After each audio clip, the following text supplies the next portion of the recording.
예, 검찰의 대장동 사건 항소 포기 후폭풍이 계속해서 커지고 있습니다. 이 항소 포기를 두고 노만석 검찰총장 권한대행과 법무부가 서로 책임을 미루는 모습을 보이기도 하는데요. 이 검찰 내부에서는 노 대행의 사퇴를 요구하는 등 집단 항명 움직임도 나타나고 있습니다. 검찰의 항소 포기와 관련해서 가장 큰 관심은 대장동 일당이 챙겼다는 수천억 원대의 부당이득을 제대로 환수할 수 있을지 여부인데요. 관련 내용들 팽재용 기자, 손수호 변호사와 함께 이야기 나눠보겠습니다. 두 분 어서 오십시오. 네, 안녕하세요. 예, 안녕하십니까.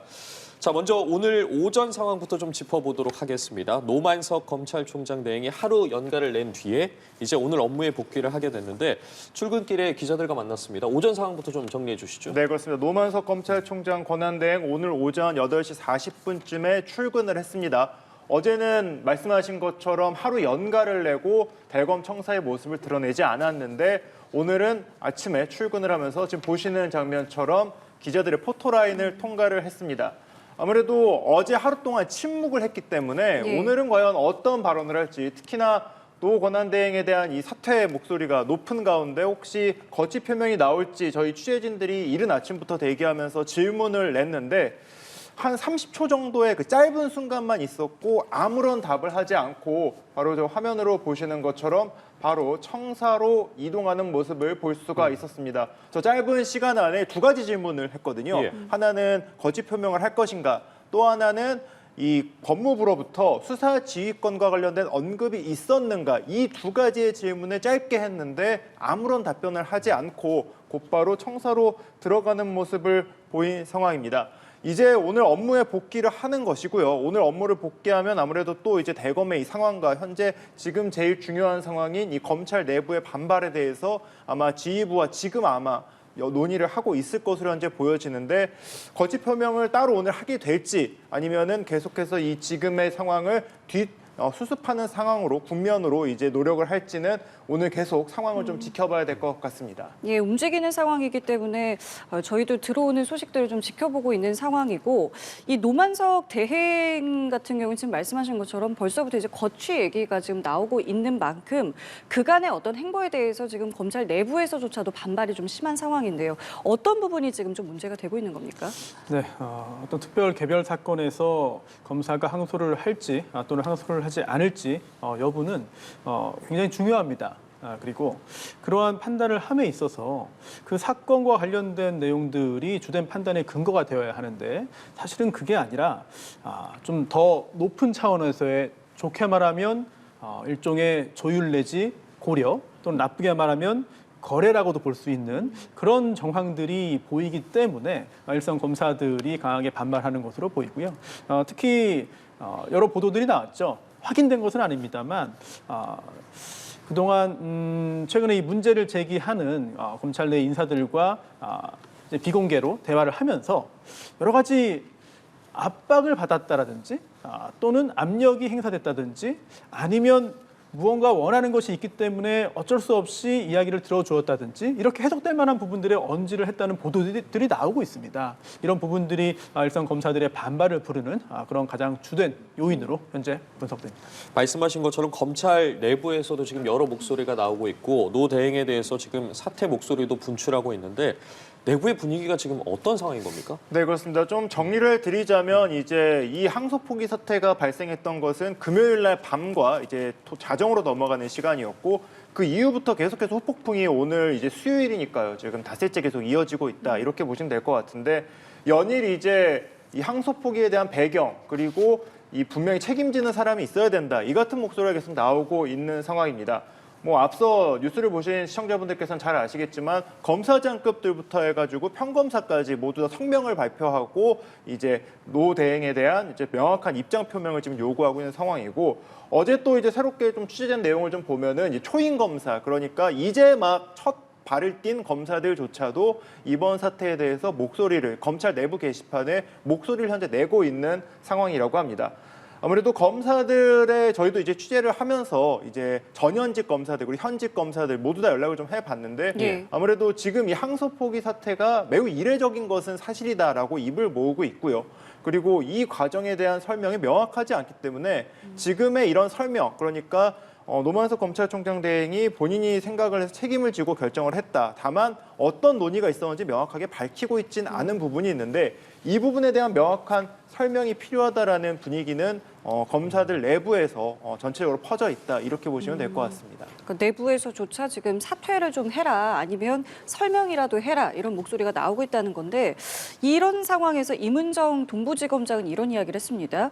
만약에 항소하려고 했다면 이거 징계 취소 소송 각오하고 서명해서 제출했으면 된 거 아니냐라고 이야기를 했는데 이게 실제로 이렇게 되면 항소가 가능했었던 겁니까? 가능합니다. 왜냐하면 예. 검찰 내부에서 어떤 결재 또는 보고 또는 그렇지 않더라도 비공식적인 논의나 조율의 과정이 있지만 그것과 별개로 형사소송법상 상소권은 검사에게 있습니다. 그렇기 때문에 담당 검사가 항소를 하면 효력은 있습니다. 그 내부 결재 과정에서 수뇌부의 뜻을 따르지 않은 부분에 대한 또 행정적인 여러 가지 논의는 별개로 하고요. 그 항소 행위 자체의 효력은 인정됩니다. 그래서 지난주에도 저희가 다룬 사건에서 무죄 판결이 나왔는데 검사가 항소를 했거든요. 그래서 혹시 몰라서 그 항소장을 좀 다시 봤어요. 그랬더니 발신 어디 지방검찰청으로 돼 있고 그다음에 바로 아래쪽에 수사검사 당시 사건을 담당한 담당 검사 이름이 적혀 있고 도장이 날인되어 있습니다. 그 외에 검사장 날인이 있는 것도 아니고요. 그리고 당연하게도 검찰총장 직무대행이라든지 또는 법무부 장관의 어떤 날인이나 결재가 있는 것도 아닙니다. 항소장에는 담당 검사가 서명하고 날인하면 그걸 제출하면 효력이 있습니다. 그렇기 때문에 임은정 지검장의 이야기가 맞아요. 그래서 기계가 있었다면은 윗선에서 하지 말라고 하더라도 소신을 표출할 수 있었다라는 말은 맞습니다. 그런데 사실 그거를 검사들이 모르진 않습니다. 지금 중요한 것은 아니 당신 뜻이 있으면 위에서 하지 말라고 해도 했어야지 왜 뜻에 따라서 뜻을 굽히고 위의 지시에 따라서 뜻을 굽히고 하지 않고서는 왜 이제 와서 반발하냐라고 지적을 한다면 사실 이거는 불에 기름을 붓는 격이 아닌가라는 생각이 들거든요. 그 이유는 이렇게 애초에 일선 검사들이 수사를 한 검사들이 항소를 하겠다는 의사를 보였고 그리고 중앙지검장 역시 마찬가지 입장이었음에도 불구하고 모종의 이유로 그 뜻을 펼치지 못하도록 꺾은 거거든요. 그렇다면 그 이유가 무엇이고 배경이 무엇이고 도대체 누가 그런 일을 했는지를 찾는 것이 중요한 것인데 그것은 둘째치고 아니 이유야 어떻든 항소할 수 있었는데 왜 안 했느냐라고 지적을 한다면 사실 검찰 조직 내에서 그 지적을 순순히 받아들이기는 굉장히 어려울 것으로 보입니다. 배경에 대해서 말씀을 해주셨는데 지금 법무부가 대검에 좀 어떤 방식으로 의견을 전달했는지도 관심이지 않겠습니까? 예. 당시 상황과 관련해서 구체적인 경위가 나온 게 있습니까? 일단 시간상으로 좀 정리를 하나씩 예. 해보자면요. 이제 이 논의 자체는 굉장히 저녁 늦은 시간에 좀 긴박하게 좀 진행이 된 것 같습니다. 지금 저희가 그래픽으로 좀 화면을 준비를 하기도 했었었는데요. 이제 아무래도 그 전날, 그러니까 11월 7일의 상황을 좀 정리를 해놨는데 이제 11월 7일에서 자정으로 넘어가면 항소를 해야 되는 시기였습니다. 그러니까 11월 7일 자정까지 항소를 했었어야 되는데 이제 수사팀과 이제 모든 준비를 했던 실무진들은 저녁 8시까지 이제 법원에서 대기를 하고 이제 항소장을 법원에 제출을 하기 때문에 법원에서 대기를 하고 있었던 상황에서 이제 3시간 정도 앞두고 대검 측으로부터 항소를 이제 하지 않는 쪽으로의 이제 전달을 받았다고 합니다. 그리고 이제 논의과 또 이제 수사팀 같은 입장에서는 본인들의 이제 입장과 좀 다른 결론이 지휘부로부터 내려오니까 이것을 관련된 설득 작업이 또 진행되기도 했고요. 하지만 그 과정에서 결국에 법무부와 대검에서의 이 논의가 좀 오간 걸로 현재까지는 취재가 되고 있는 상황인데 최종적으로는 오후 11시쯤에 대검이 법무부에게 항소를 하지 않겠다는 최종 회신을 한 것으로까지는 정리가 됐습니다. 자, 그럼 이 3시간의 시간 정도가 좀 남지 않습니까? 예. 8시부터 11시 사이에 이제 대검과 법무부가 어떤 논의를 좀 했는지가 이제 가장 관심을 가고 있는데 현재까지 파악된 바에 의하면 법무부 차관인 이진수 차관과 이제 대검 총장 대행인 노만석 총장 대행이 현재 전화를 한 것으로까지 현재 지금 알려져 있는 상황입니다. 근데 그 와중에 정확한 대화 내용까지는 지금 파악이 안 되고 있는 상황이고요. 좀 엇갈리고 있는 부분이 있습니다. 이 부분에서 현재 법무부 측에서는 이제 수사 지휘권을 좀 언급했다 이 같은 이야기도 좀 나오고 있고 또 한쪽에서는 이것을 부인하고 있는 상황이라서 이것은 좀 정확하게 파악이 되고 있진 않는 상황입니다. 일단 정성호 법무부 장관 같은 경우에는 수사지휘권을 행사하는 그런 얘기는 하지 않았고 그리고 신중하게 판단해야 된다는 의견만 전달했을 뿐이라는 입장을 현재 밝힌 바가 있고요. 예. 그리고 그 이후에 법무부 장관이 직접 검찰에게 연락을 하지는 않았다고도 했기 때문에 예. 이 부분까지는 현재 맞는 것 같은데 이제 다만 법무부 차관과 그리고 이제 노만석 대행이 어떤 대화를 했는지 이 부분은 현재까지 아직 정확히 파악되진 않은 상황입니다. 그 부분에 대한 힌트가 될 수 있는 부분이 검사들이 이제 노만석 대행을 찾아갔어요. 그래서 왜 그렇게 했느냐라고 물었더니 검찰을 살려야 한다는 생각으로 이런 지휘를 했다라는 이야기를 했기 때문에 여러 가지 좀 저희가 상황을 좀 설명할 수 있는 또 파악할 수 있는 이제 좀 힌트가 되지 않나라고 하는데 이 발언을 두고 사실은 여러 가지 좀 해석들이 나오고 있는 상황에서 과거에 이제 대장동 사건에 항소 포기를 했던 그러니까 윤 전 대통령의 어떤 구속 취소 당시에 이제 즉시 항고를 포기했던 그것과 이제 이것을 좀 비교하는 어떤 시선들이 좀 있는데 관련해서는 뭐 어떻게 같은 의미로 저희가 좀 볼 수가 있는 겁니까? 이 부분은 굉장히 예민한 부분이고 예, 또 민감한 맞습니다. 부분이고 그리고 또 정치적으로도 활용될 만한 소재이기 때문에 상당히 좀 조심스럽게 말씀을 드릴 필요는 있어 보입니다. 그런데 비슷한 부분도 있고 또 다른 부분도 있어요. 그렇게밖에 말씀을 드릴 수가 없습니다. 우선 첫 번째 비슷한 부분도 있습니다. 뭐냐면 일단 불복을 해서 다투고 싶은데 여기에 대해서 다투지 않았다, 다투지 못하게 됐다라는 부분에 있어서는 동의를 합니다. 그렇기 때문에 아니 즉시 항고를 해서 다투고 싶었는데 또 항소해서 다투고 싶었는데 위에서 하지 못하게 해서 못했다면은 그 부분은 또 담당하는 사건을 담당한 검사 입장에서는 상당히 안타까운 부분이고 답답한 부분이고 화가 날 수 있는 것이죠. 윤석열 전 대통령 사건에서 구속 취소 당시에 네. 검사들이 왜 내부적으로 반발하지 않았냐라는 지적이 있고 그리고 또 이번에 대장동 민간업자 형사소송 1심에 대해서 항소하지 않은 부분에 대해서도 반발이 나오고 있는데 그렇다면 그 두 가지 사건의 비슷한 부분과 다른 부분들은 뭐가 있겠느냐는 질문 주셨잖아요. 일선에서는 항소를 하거나 또는 즉시 항고를 해서 다투고 싶었지만 그렇게 하지 못했다는 부분은 동의를 합니다. 다만 다른 부분도 없지는 않아요. 우선 물론 인신 구속이라는 게 굉장히 중요합니다만 유죄와 무죄 그리고 승패를 가르는 건 아니거든요. 다만 반면 이번 대장동 민간업자 사건의 경우는 항소를 하지 않음으로써 더 이상 다툴 가능성이 사라져버렸습니다. 이런 부분들은 성격 자체가 좀 다르지 않나라는 생각이 들고요. 예. 또 두 번째로는 이 구속 취소 관련한 그 즉시항고 관련해서는 딱 떨어지는 건 아닙니다만 이 보석 청구 관련해서 헌재의 결정이 있었습니다. 그래서 다퉈봤자 어차피 안 되는 거 아니냐라는 검찰 내부의 기류가 상당히 있었거든요. 그래서 거기에 따라서 다투지 않았다는 얘기가 전해지고 있을 정도인데요. 반면 이번 사건 관련해서는 당연히 다퉈야 되는 거 아니냐. 이걸 왜 항소를 하지 못하겠느냐라는 반발 기류가 훨씬 더 강한 것으로 보입니다. 이런 차이점이 있겠고 다만 중요한 것은요. 가장 중요한 거는 제 생각에는 그 두 가지 사건을 굳이 비교할 필요가 있나 싶어요. 즉 개별 사건에 대해서 어떠한 결정을 내렸고 그 배경은 무엇이고 그에 대한 파장이 어떠하며 그 결정이 옳았는지 그런 것이었는지를 따지는 것이 중요하지 예전에는 반발 안 했는데 왜 지금은 반발해? 또는 반대로 예전에는 가만히 있었는데 왜 지금은 이렇게 들고 일어나는 거야? 정권에 따라서 입장이 다른 거야? 또는 김건희 씨 영부인 시절에 수사할 때는 왜 그렇게 봐주기식으로 하고 나중에 보니까 다 드러나는데 이걸 어떻게 한 거야? 등등 따지기 시작하면 사실 사건의 본질과는 좀 멀어지는 것 같아요. 그래서 물론 저 개인적으로도 당시 즉시항고를 해서 다퉜어야 한다고 생각을 하고 있고 또한 윤석열 전 대통령 집권 당시에 검찰이 했던 여러 가지 잘못에 대해서도 상당히 비판적으로 보고 있습니다만 그것과 별개로 이 대장동 민간업자 1심 판결에 대해서 항소하지 않은 것은 그 자체로 평가를 받아야 되고 그 자체에서 어떠한 뭔가 석연치 않은 부분들이 있다면 다 드러내야만 이 검찰 조직, 뭐 법에 따라서 앞으로 사라질 운명에 처해 있는 상황입니다만 이 검찰 조직의 마지막 이미지를 좌우할 수 있는 그런 중요한 국면이라고 봅니다. 네, 어쨌든 이렇게 검찰 내부에서도 혼란이 계속되고 있는 상황이고 앞서 뭐 정진우 서울중앙지검장 같은 경우에는 이미 사의를 표했고 지금 노 대행과 관련해서 사퇴를 요구하는 검사들도 있지 않겠습니까? 만약에 사퇴를 하게 된다면 지금 계속해서 지도부 공백 우려에 대한 부분도 이야기 나오고 있는 상황인데요. 네, 그렇습니다. 시청자분들도 계속 들으셨겠지만 노만석 검찰총장 대행입니다.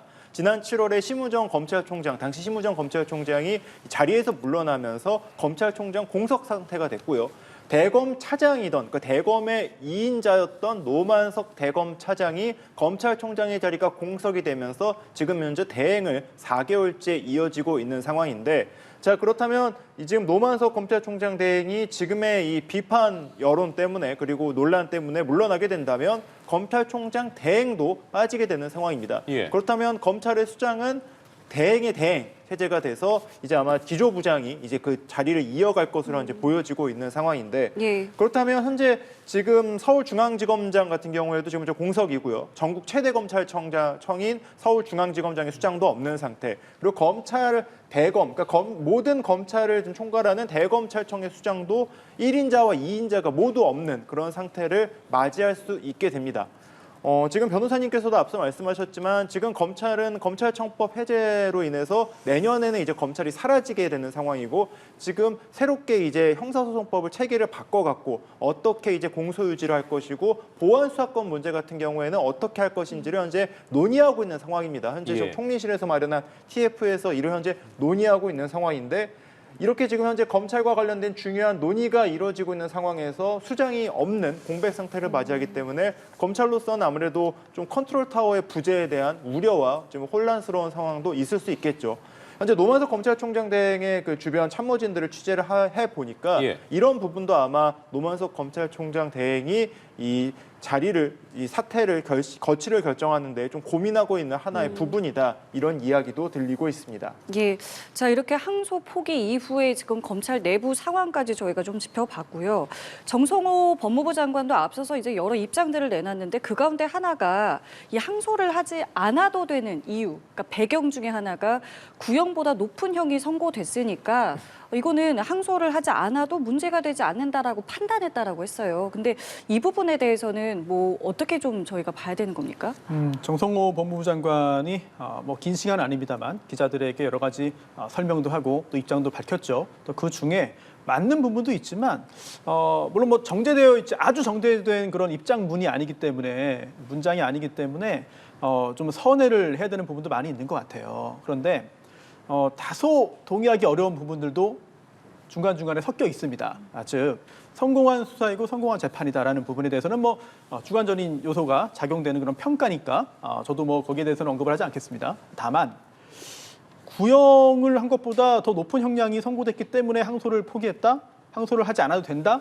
이 이야기는 선뜻 동의하기는 어렵습니다. 물론 이 5명의 피고인 중에 2명에 대해서는 구형보다 높은 형량이 선고가 됐습니다. 하지만 다른 피고인들에 대해서는 또 그렇지가 않거든요. 따라서 일부 피고인에 대해서 구형보다 높은 형량이 선고됐기 때문에 전체적으로 항소할 필요가 없다라고 하는 이야기, 저는 개인적으로는 선뜻 동의하기는 어렵고요. 또한 더 중요한 것은 이 양형, 형량보다도 일부 무죄가 나온 부분, 그리고 또 일부 면소 판단이 이루어진 부분입니다. 즉 이런 비밀 정보 등을 이용을 해서 이렇게 부당한 이익을 얻었다 이런 부분들에 대해서 기소가 된 상황인데 이게 언제 그러면은 그러한 일들이 이루어졌고 또 그로 인해서 어떤 이익을 얻은 거냐 여부를 검사가 최선을 다해서 열심히 노력을 했겠습니다만 1심 재판부가 명확하게 다 인정을 할 수는 없는 상황이라는 판단이 나왔어요. 그렇다면 여기에서 포기할 것이 아니라 이건 철저하게 수사검사와 공판검사의 입장입니다.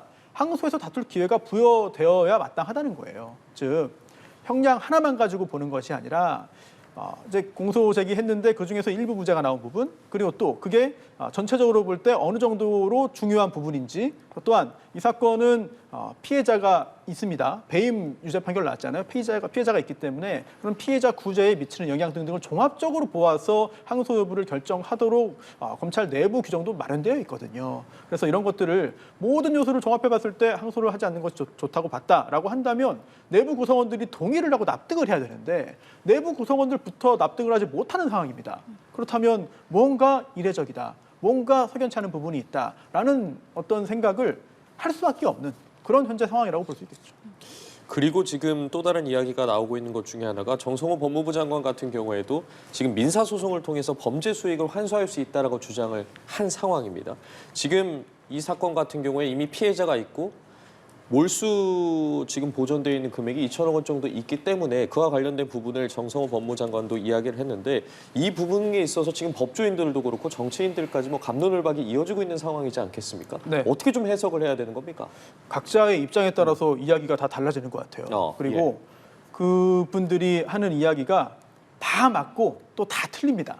너무 자기에게 도움되는 방향으로 해석을 해서 주장을 하고 있는 것 같아요. 특히 뭐 전 국민이 다 아는 굉장히 유명한 정치인들마저도 그렇게 논쟁을 벌이고 있는데 일부만 보면은 맞는데 또 다른 쪽 보면 또 틀린 부분들이 있거든요. 우선 법무부 장관이 얘기했던 것처럼 민사소송을 통해서 환수할 수 있다. 맞습니다. 이론적으로는 가능하죠. 다만 현실적으로 어느 정도로 그런 일이 가능하겠느냐 여부는 별개의 문제가 되는 것이고 또 이 추징이라고 하는 것이 몰수와 추징이라고 하는 것이 원래는 범죄 수익이라든지 또는 범죄와 관련된 것들은 국가가 가져가는 거잖아요. 원칙은.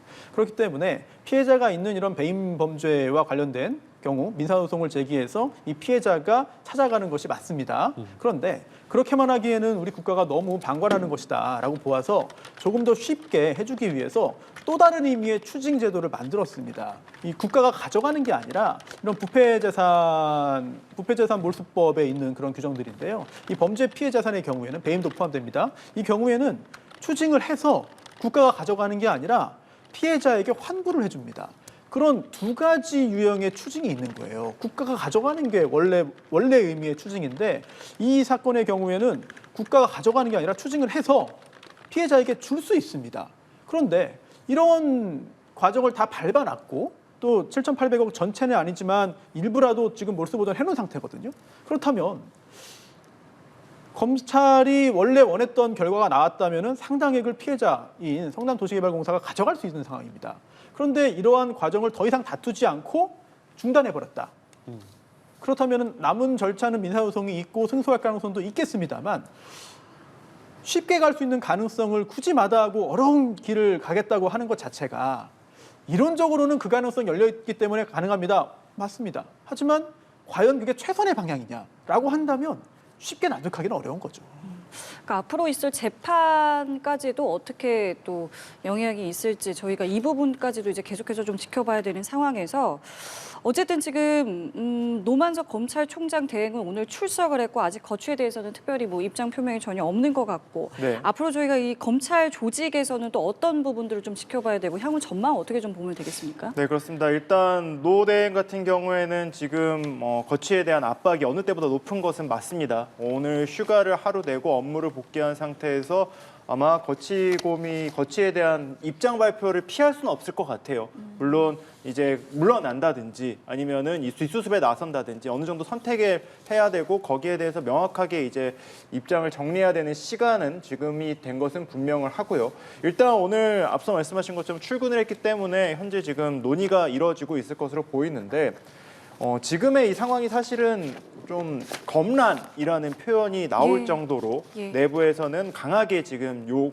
사퇴 요구를 하고 있는 상태이고 과거에 2012년도에 이제 검찰 내부에서 총장의 용퇴를 이제 촉구를 해서 물러난 사례가 하나 있지 않습니까? 2012년에 당시 한상대 검찰총장 같은 경우에도 대검 중수부 폐지로 인한 책임론에 이제 휩싸여서 결국에는 자리에서 물러난 경우가 있었거든요. 만약에 이게 또 반복이 된다면 이제 13년 만에 또 한 번 검찰의 수장이 내부의 요구로 인해서 이제 물러나게 되는 이런 사태가 또 반복이 될 수도 있는 상황입니다. 네. 다만 이렇게 된다면은 이제 아무래도 앞서 말씀드린 것처럼 검찰 내부에 지금 현재 중요한 사안들이 많이 있는데 이 사안에서 공백 사태는 피할 수가 없을 것으로 이제 또 보여지고 있고요. 다만 남아서 뒷수습을 할 가능성도 있습니다. 자리를 지키면서 지금의 이제 검찰 폐지가 이제 약 1년도 이제 남지 않은 이제 시간표가 돌아가는 상황에서 자리를 지키면서 뒷수습을 할 가능성도 있지만 내부에 이렇게 현재 강하게 사퇴 논란이 있는 상황에서 자리를 지킨다고 하면 또 한 번의 논란이 또 나올 수도 있고 지금 명확하게 지금 밝히지 않은 부분들이 앞서 말씀드린 것처럼 많이 있지 않습니까? 어떤 경위를 거쳐서 항소 포기를 결정하게 됐고 그리고 법무부와는 어떻게 소통을 했고 이런 부분들에 대한 규명도 계속해서 풀어야 되는 숙제로 남을 것으로 이제 보여집니다. 알겠습니다. 상황이 어떤 방식으로 흘러갈지는 계속해서 좀 지켜보도록 하겠습니다. 두 분 말씀은 오늘 여기까지 듣겠습니다. 지금까지 팽재용 기자와 손수호 변호사와 함께했습니다. 두 분 고맙습니다. 감사합니다.